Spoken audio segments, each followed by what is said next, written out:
Hey everyone, my name is Armani. Today I am going to do a little more of a technical talk. I'm going to talk about building smart contracts on Solana with Anchor. So yeah, let's get started.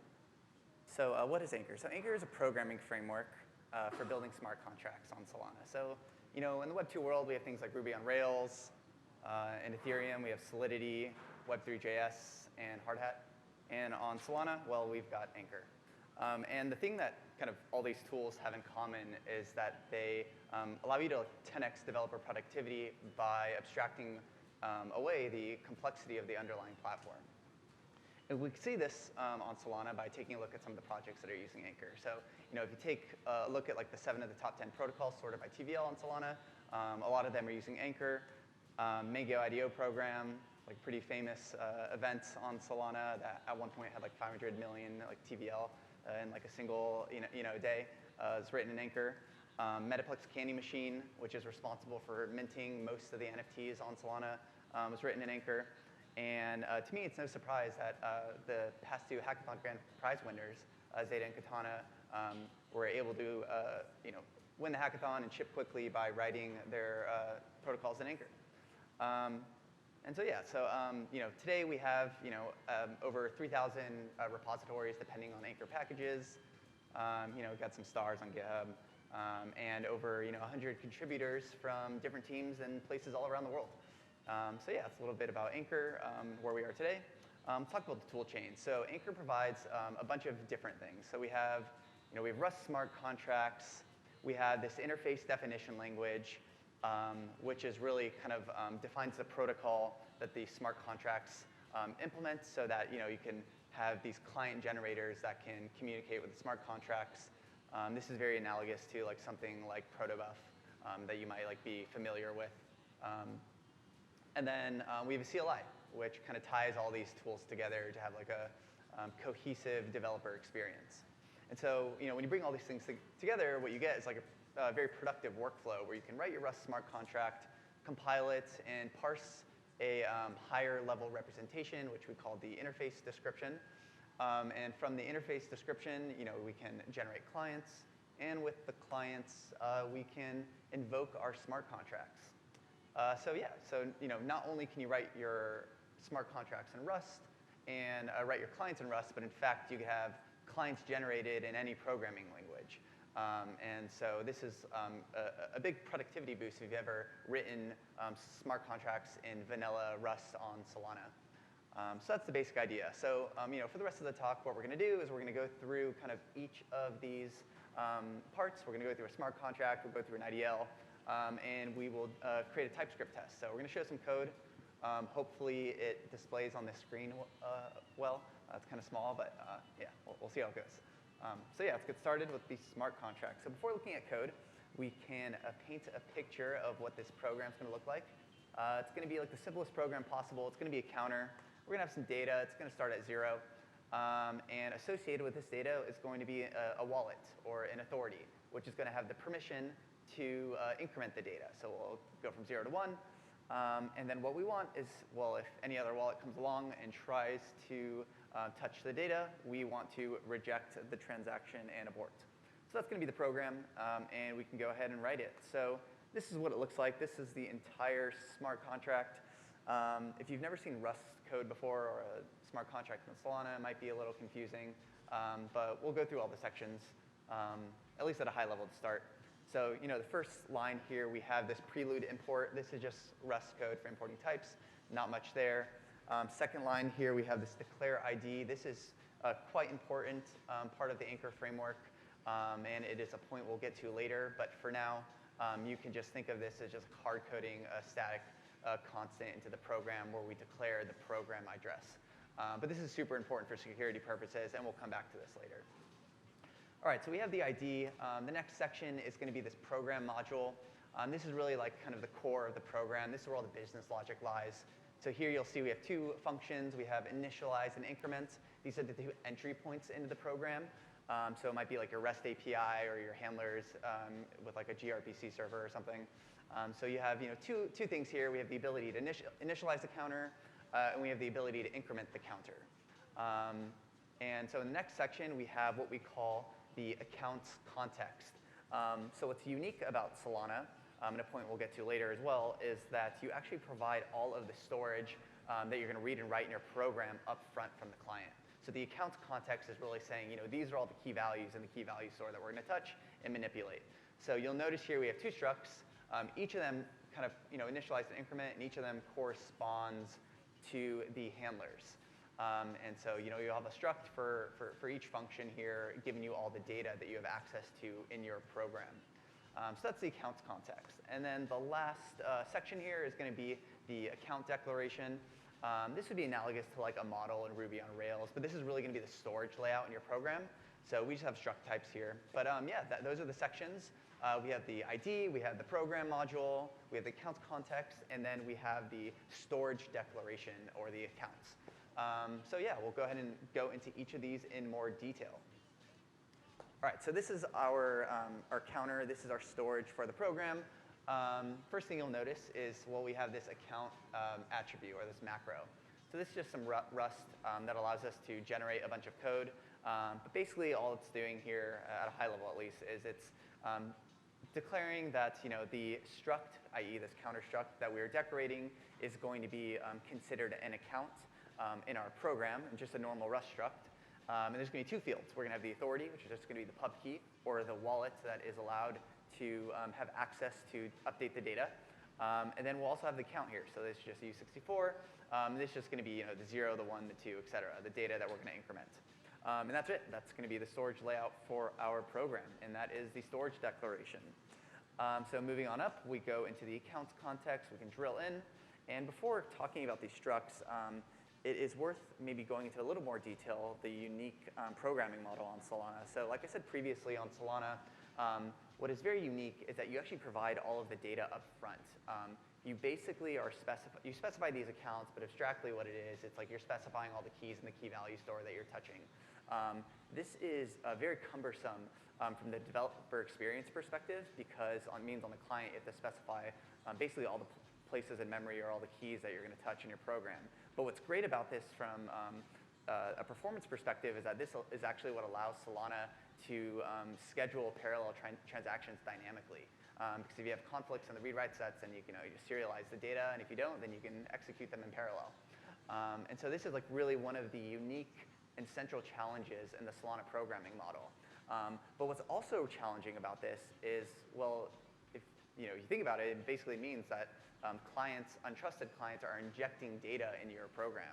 So if you're familiar with things like SQL injection or any type of like form input, in like traditional web development, this is like a very scary thing. And so one of the core features of the Anchor framework is to provide you tools via this derive macro that we'll go into, to be able to declaratively specify constraints and basically create proofs of the data being passed into your program. So that when you see one of these structs created, what you know is you can basically guarantee some properties about the types. And so yeah, we can go ahead and go into these in more detail. So first thing that you'll notice is we have the derive macro. This is what allows us to specify one of these structs, where a bunch of code will be generated upon construction of these types. So we have these two structs again, one for the initialize handler and one for the increment handler. And we can, if we go into initialize, we can take a look at this first line. So this here is an account macro, which first thing you'll see is we have this account attribute. And this inside of these attributes is what allows us to define these directives, or these constraints that will generate a bunch of code on construction, and then allow you to say certain things about these structs. So here we have the init keyword. This stands for initialize. It's kind of analogous to malloc and C, but basically what's going to happen is when you use init, you're going to create a bunch of code to create the account, allocate the data, and initialize it. So you're going to initialize the data. You're going to specify a payer, which is going to pay for the rent exemption. Another unique thing on Solana I won't go into, but basically you pay for some rent exemption SOL. Here it's going to be the authority account. So that's just going to be another account inside of the struct. And then you specify the amount of space you're going to allocate. So here we have 48 bytes, which will map to the types that are in the storage declaration. So yeah, that is the account. That is the account attribute. that is decorating this counter here. So you're going to create this counter type, and we introduce this new type, which is the account. So the account is an anchor provided type that basically provides a safe deserialized wrapper for the inner type. So here you'll notice inside of this is going to be this counter type. So the counter corresponds to the struct that we previously declared, which is just our normal Rust type. But what's great about this is that when not only do you get a deserialized Rust type, but you also get a guarantee on the inner type. So you can't inject into this any other type other than the account, or other than the counter type that was previously declared in the program. So you can imagine if you have the SBL token program, you have different types like token accounts and mint accounts, and you have to do all these checks to guarantee that you either have one or the other. With Anchor, you don't have to do any of that because the macros do it all for you. So yeah, that is the account. Here we have the authority, and we introduce this new type, which is just a signer. This is just a nice type that checks that the account indeed did sign the transaction, and if it didn't, it'll abort. And then lastly, we have the system program, which is just kind of a not unique, but it's a requirement of the runtime. When you are going to initialize and allocate data, you need the system program to be available because you're doing a cross-program invocation. Not super important. But what's nice here is we have a new type. We have the program type, generic over the inner type, which is system. So that's basically specifies the system program. And again, if we pass in any other type here, then the program will abort. So that's a lot of stuff here, but basically this all comes together to give you basically this guarantee or this proof that if you ever have an initialized struct inside of your Rust program, then a bunch of things are surely true. You have a brand new allocated account that is a counter. The authority signed for the transaction and paid for the rent exemption sold. And that the system program was indeed passed into the program. And if any of those constraints are not true, then the transaction will abort, and you'll never actually hit the handler of your program. And that's really what these constraints or these derived structs are all about. So yeah, that's initialize. Second, we can go into the increment struct, and we introduce this new type, or this new keyword here, mute. Mute stands for mutable. Again, when you're touching data on Solana, you need to specify what is going to be writable because that's required for the transaction scheduling. But basically what this means is not only will it take a write lock on this account, but all of the changes that you make to this account will be persisted at the end of the transaction. So if you update any of the fields inside of the counter, i.e. increment the count or change the authority, then that will automatically be persisted by the runtime. So that's the mute keyword. Secondly, we have this has one constraint. This is kind of just some syntactic sugar that basically says, if the authority on the counter type does not equal to the authority passed into the program, then it'll abort. So this is just some sugar. It allows you to specify some application-specific constraints, which is nice for matching data across different accounts. And so yeah, that's the struct for the increment. And so again, this allows us to basically prove that if we ever have one of these structs, then we indeed have a previously initialized counter, and the authority did sign the transaction, and that authority does indeed match the authority on the counter. So yeah, those are the structs for the account's context, and that is it for this section. So the next section that we're going to go up into is going to be the program module, and we will dive into here. So first thing that you'll notice is this program attribute that specifies that this can be the program module and that all of the functions inside can be used as method handlers. Again, we have these two handlers, initialize and increment, that are the two entry points into your program. We start with initialize, and you'll notice the first parameter here is going to be the account's context. So just kind of by convention, we require these contexts to be passed in. And basically, this is the key value store, the cache that's going to be passed into these handlers. But this is how you access all of the data. So this is going to be our initialize struct that we previously discussed. And what's great about this is that that if you ever enter into the function body here, then all the properties of that struct are indeed true. You have a brand new allocated account. You have the system program, and you have the authority that signed and paid for the rent exemption. So next parameter here is the start. This is just some data passed in from the client. This should just, it would be like a normal function call. You just pass in some instruction data that's going to represent the start of the counter. It can be 0 in our case. Then we can enter the program body, or the function body. So the first line here is just we're going to take immutable reference to the counter account, and then we're going to mutate it. We're going to set the authority field. We are going to set the counter. And then we return success, and that's it for the initialize function. Next handler here is the increment. We have our context. So again, you have this proof that you indeed, if we enter the function body, then we know that we have a previously allocated counter, and we know the authority did indeed sign the transaction, so we're safe to execute some code. So we take immutable reference, we update the count, and we return success. That's it for increments, and that's it for the entire program, really. And so what you'll notice here is that there was no deserialization in this, or serialization here. There was no account validation. There was no constraints. You're just taking some references to some Rust structs, and you are just updating those structs, which is kind of what you want out of your programming model. It makes the business logic a lot more clear. In my opinion, makes it a lot easier to reason about the security of your programs. And so yeah, this is definitely one of the core features of Anchor programs. So yeah, that's the business logic. And then lastly, we'll tie up this loose end with this declare ID. So if we take a look at this macro and we actually expand the code, it's pretty simple. All it does is it creates this ID variable, this static ID variable inside of the program. But why this is so important is when we have this ID, what we can do with all these macros is we can bind the program address to all of the accounts. And why that's so important is because it eliminates an entire class of vulnerabilities on Solana, namely ownership checks. Because what it means is that, well, if you ever have one of these structs like initialize or increment, and if you use these account wrappers, then the ownership check will be done for you automatically. So it's impossible to inject in any data from any other programs into these instruction handlers. And yeah, this is why we use the declare ID. And this is why it kind of takes this opinionated perspective that you should hard code the addresses inside of your program. So yeah, that's it for the Rust program. And so what we would do is we'll compile this, and they'll give you a binary. But what we'll also do is we'll run a CLI to parse all this Rust code into the interface description.